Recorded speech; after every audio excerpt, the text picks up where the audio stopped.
सभी को नमस्कार। जैसा कि सबको पता है, कल जो है ना ऑर्डर आ गया है और जैसा सोच रहे थे वही हो गया। अभी कुरुक्षेत्र को जो ना इक्विवेलेंसी मिल गई है और आईटीआई का जो कोर्स था और कुरुक्षेत्र का कोर्स था वो पूरी तरह से मान्य हो गया है, इक्वल हो गए हैं। कुरुक्षेत्र को जो ना सरकार ने मान्यता दे दी है और कोर्ट ने भी बोल दिया है कि भाई जब सरकार ने मान लिया, यूनिवर्सिटी ने बोल दिया, तो उसके बाद हमारा तो मतलब ही नहीं रह जाता इससे, क्योंकि हमने तो पहले ही ऑर्डर में लिख दिया था कि वो सरकारों का काम है, स्टेट का काम है, रिक्रूटिंग बोर्ड का काम है, जो बोर्ड भर्ती करता है। अब इसके बाद एक सवाल और आता है, उसमें एक जगह तो लिख दिया 663 यानी कि 663 पोस्ट पे आप अकॉर्डिंग टू मेरिट अपॉइंटमेंट कर सकते हो। अब एक सवाल तो ये आता है, अगर हम 816 पोस्ट का गणित को समझें तो आज के दिन पोस्ट बची है 663, और ये 663 कहाँ से आया है? अब सवाल ये भी आओगा, भाई विभाग ने जो है ना 4/3/2022 यानी 4 मार्च 2022 को फर्स्ट लिस्ट जारी की थी। जब वो कोर्ट में गए थे वो कैंडिडेट, जी मुद्दा कुरुक्षेत्र का है तो हमारी ज्वाइनिंग क्यों रोक रखी है? मेरे ख्याल CWB 25/124 ऐसा कुछ नंबर था। तो उनकी जो है ना फर्स्ट लिस्ट जारी की थी 4 मार्च 2022 को 153 कैंडिडेट की। तो अब HSSC ने जब 153 कैंडिडेट आगे भेज दिए, तो अगर हम 816 में से 153 को माइनस करते हैं तो हमारे पास 663 ही बचता है। ये 663 पोस्ट आज के दिन वैकेंट है। ये मैंने बता दिया है क्यों वैकेंट है और ये 663 कहाँ से आया है, क्योंकि 153 पर तो ऑलरेडी HSSC भेज चुका है डाटा, भैया इनकी जो है ना ज्वाइन कर दो। वो कितनों ने की कितनों ने नहीं की वो अगला सवाल है, वो दूसरी बात है। अब आगे होगा भी, अब कैसे होगा भाई, क्योंकि बहुतों को सवाल हैं और गणित निवाड़ रहे हैं। अगे 756 कितना आ गया, 820 कितना आ गया, 816 कितना आ गया। देखो क्या था, HSSC ने क्या किया कि ये जो ESM कैटेगरी पे थोड़ा हरोड़ा मच गया था, कई कैंडिडेट कोर्ट में चले गए थे। उन्होंने सोचा भाई इनको जो है ना दोबारा जांच ले इनके कागज वागज। इनमें जो है ना 18 तो ESM कैंडिडेट है, कुछ DFFB उसमें, और 11 कैंडिडेट इसमें जर्नल के डाल दिए। हालांकि वो नियम के अनुसार ठीक डाले हैं। अगर भाई जब कोई कैंडिडेट नहीं मिलता है किसी रिजर्व कैटेगरी का, तो पेरेंटल कैटेगरी से उस पोस्ट को फिल किया जाता है।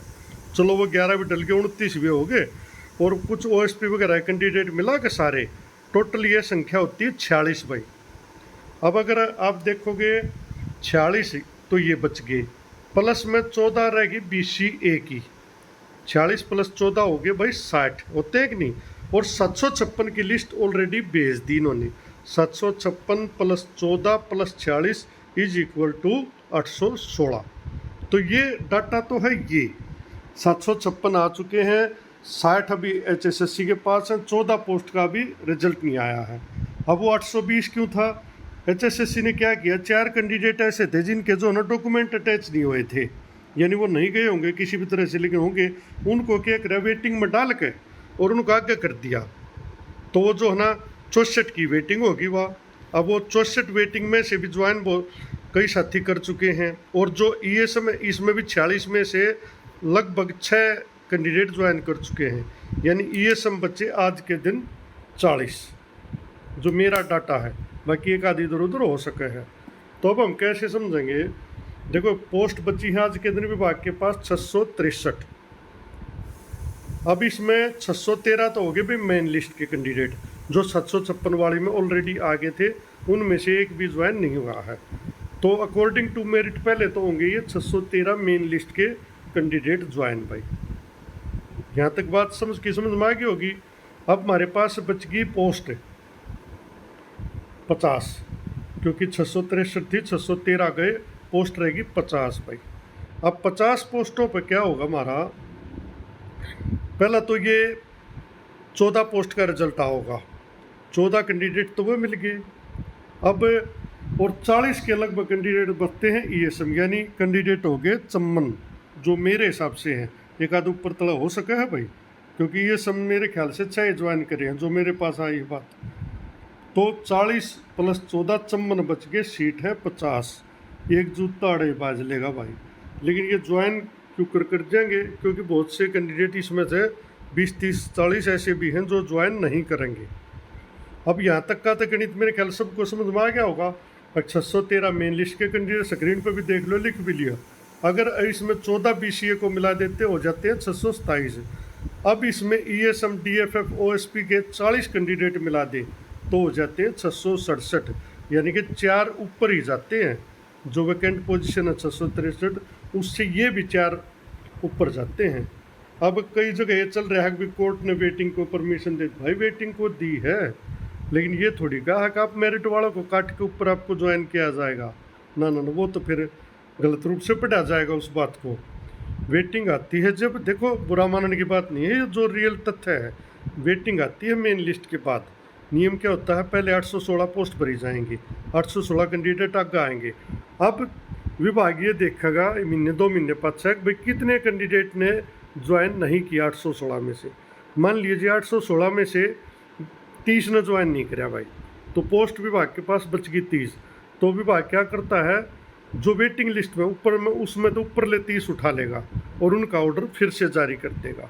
नियम तो है यो भाई, और अब भी यही होगा। अब 178 जो लो मेरिट के कैंडिडेट हैं, अब कोई इन इस गणित से बिल्कुल बाहर रखो। कोर्ट ने साफ लिख दिया है 816 जो पोस्ट है ना, उनसे एक्सक्लूड रखा जाए, इनको उनसे अलग रखा जाए। इनका उन पोस्टों से कोई संबंध अब नहीं बचा है। जे कोई कोर्ट में भी जाके ये कहेगा ना, अब मैं एक और तथ्य बता दूं, जे कोई कोर्ट में एक पॉइंट रखेगा जी 50 वाले लग दिए, हम 65 वाले या 60 वाले रह गए, उसकी भी काट कोर्ट ने ऑटोमेटिक कर दी। बड़े दिमागदार बैठे हो, उन्होंने क्या किया, इनको इन पोस्ट से ही अलग कर दिया। वहाँ पर जाते हैं जो है ना, दूसरा अपोजिट जो वकील होगा सरकार कह देगी जी सुप्रीम कोर्ट ने ऑर्डर दे रखा है, ये 178 तो जो है ना एडवर्टाइजमेंट नंबर 6/2006 से संबंधित नहीं है, वो तो 816 पोस्ट ही अलग हैं, ये तो अलग से पोस्ट हैं।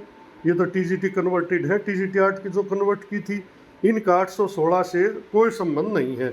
ये पॉइंट इसमें आ गया, फिर इसीलिए कोर्ट ने नीचे इसमें कोई स्पेशल नोट नहीं चढ़ाया या कैप नहीं लगाई, क्योंकि कैप तो ऑटोमेटिक लग गई।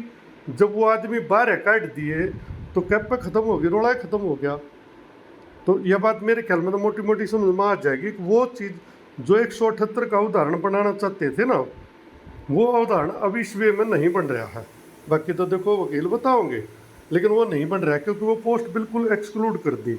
अब कोई केस करेगा, मान लो मैं केस करने जाऊँ जी, मेरा ना होया भाई, मैंने फार्म तो भरा था ना कैटेगरी नंबर 22 जो भी थी, और एडवर्टाइजमेंट नंबर 6/2006, इस पर तो फार्म भरे 816 पोस्ट पर। अब मैं क्लेम करूँगा तो इसी पे तो करूँगा, और वहाँ जाते बात आ जाएगी 178 इस पोस्ट पे है ही नहीं, ये 816 में शामिल ही नहीं है। तो एक पॉइंट ये बन गया। दूसरा, सुप्रीम कोर्ट ने अपनी टिप्पणी एक की है, वो मैं कभी अगली वीडियो में बताऊँगा।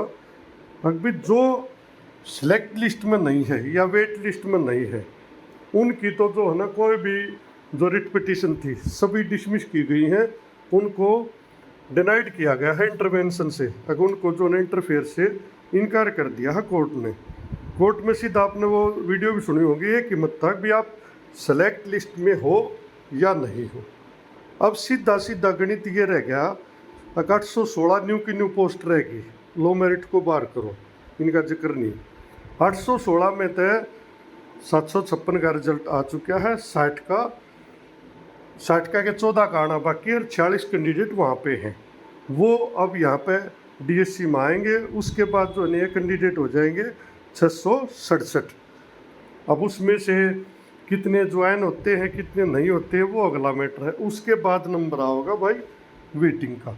तो वेटिंग वाले साथियों को थोड़ा सा इंतज़ार करना पड़ेगा। उसमें भी एक बात और है, संबंध तो वेटिंग अभी है, और इसके बाद जो BCA की 14 पोस्ट आओगी उसकी वेटिंग भी आनी रह रही है। BCA की भी आओगी वेटिंग, तो उनकी भी तो आओगी भाई, ताकि लगभग 8-10 कैंडिडेट की वेटिंग उनकी आओगी, और 14 मेन लिस्ट के कैंडिडेट आओगे। तो कुल मिलाकर मोटा मोटा सा गणित है यो भाई। अब इसमें कोई तुमने कुछ किससे तरिया बकाया जागी, चम्मन आ लिए वो आ लिए, कोई कुछ कह जाओ, रियलिटी क्या है। ये जो 46 OSP ये ESM के कैंडिडेट ये तो आए नहीं लिए DSC के पास। ये जो जिस एपिडियोड पे सारा खेल चल रहा है, यो तो भाई मनोज राठी वाला जो केस था 24,339, जिसमें इनको लो मेरिट को ज्वाइनिंग मिली थी, उसका डाटा उठा रखा सारा का सारा। वो जो एफिडेविट दिया था सबके पास वही डाटा है, 756 का, 613 का। ये पोस्ट अभी तक डीएससी के पास है ही नहीं। अब इनमें तो ये आओगे, और ये कुछ कैंडिडेट ज्वाइन कैसे करके, जब या लो मेरिट वाली लिस्ट आई 178 की, तो इसमें वेटिंग वाले भी उठा लिए थे। जो इस ईएसएम के वेटिंग वाले तो नहीं, ये वेटिंग वाले तो पहले ही उठ गए थे, लेकिन जो ईएसएम में तो बच गए थे ना कुछ कैंडिडेट जो उस टाइम रोक लिए थे, उनमें तो 5-6 कैंडिडेट का ऐसा सुनने में आया कि उनका भी आ गया था नाम और उनकी भी ज्वाइनिंग हो चुकी है। तभी मैं कह रहा हूँ कि वो 40 बचते हैं, 613 + 40 + 14, कुल मिलाकर डाटा ये है। उसके बाद जो है ना वेटिंग का नंबर, हालांकि मैं पर्सनली ये मानता हूँ इसमें वेटिंग ज्वाइन होगी, क्योंकि 663 पोस्ट तो भरनी है, और ये मतलब 20-30 पोस्ट तो भाई मेरे ख्याल में तो खाली रहनी है। कुछ कैंडिडेट इसमें ज्वाइन नहीं करने वाले हैं, कुछ तो और इधर उधर जा चुके हैं, बाकी तो देखते हैं क्या होता है। तो कुल मिलाकर 816 का मोटा मोटा सा गणित है यो भाई। बाकी आप भी कमेंट में बताना, आपकी कोई सवाल हो, कोई बात बचती हो तो। धन्यवाद।